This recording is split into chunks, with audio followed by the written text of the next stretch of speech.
Бидејќи ДПМНЕ веднаш по изборите ја започна сезоната на амнестии, повод за денешната пресконференција е скандалозното амнестирање на 12 обвинети раководители на ВМРО ДПМНЕ во рек Битола.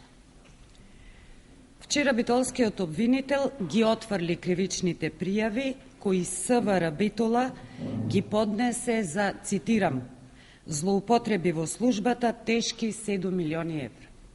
Замислете, според обвинителот, кривичните пријави се отфрлаат поради тоа што не се работело за кривични дела кои се гонат по службена должност и иако е констатирано финансиско пречекорување, сите фактури биле подпишани од извршителите и немало економска штета за комбинатот.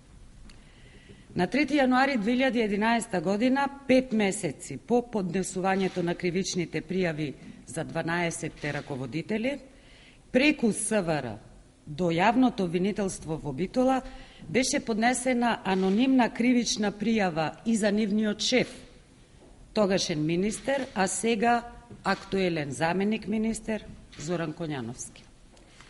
За оваа приватна кривична пријава истото обвинителство одлучи истражните дејствија да ги спои, заедно со кривичните пријави за раководителите кои беа поднесени од СВР Битола по службена должност.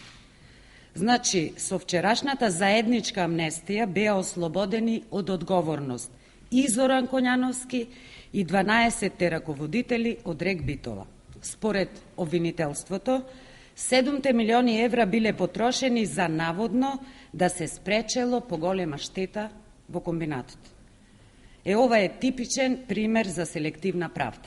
Во Македонија се инсталира партиска правда, според која граѓани од прв ред, за кои не важат законите, се функционерите токму од ВМРО ДПМНЕ. Затоа немаше притвор за осомничените, тие не беа суспендирани и останаа комотни на своите раководни позиции во рек Битола, како за нив да не постоеше опасност дека може да влијаат врз сведоците, вештачењето или да го повторат делото за кое се сомничат. Каква иронија! За 7 милиони евра народни пари потрошени преку фактури за 5 месеци нема гонење по службена должност, ама затоа за Душко Илиевски млекарот, неговиот брат и татко, беше одреден притвор, а обвинителството смета дека има наводи за организиран криминал. Го повикуваме началникот на СВР Битола Бранко Ристевски и портпаролот Стрезовски веднаш да си поднесат неотповиклива оставка.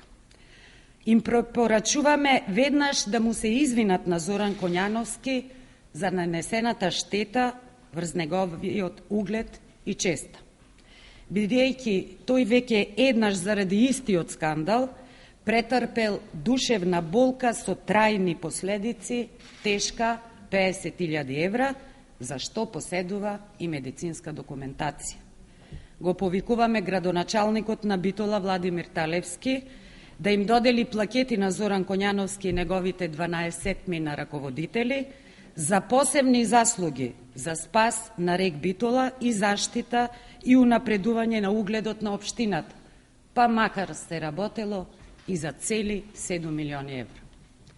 Благодарам. Дали има прашања?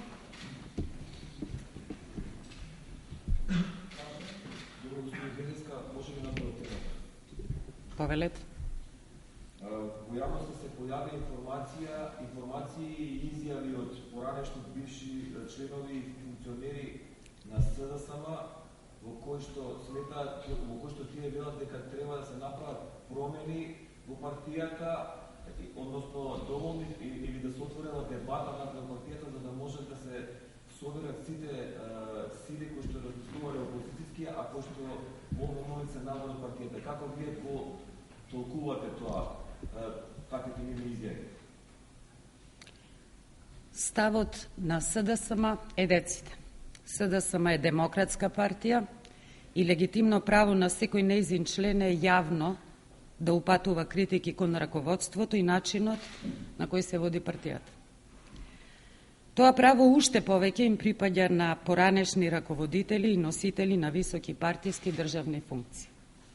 Но сепак, имајќи го предвид претходно кажаното, последниот кој има морално право да ги критикува состојбите во партијата е човекот кој токму кога беше председател на партијата и владата, во најголема мера придонесе СДСМ да се најде во тешка ситуација.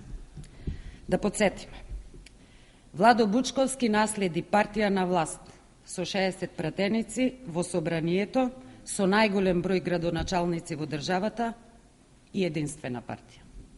А што остави Владо Бучковски во наследство зад себе?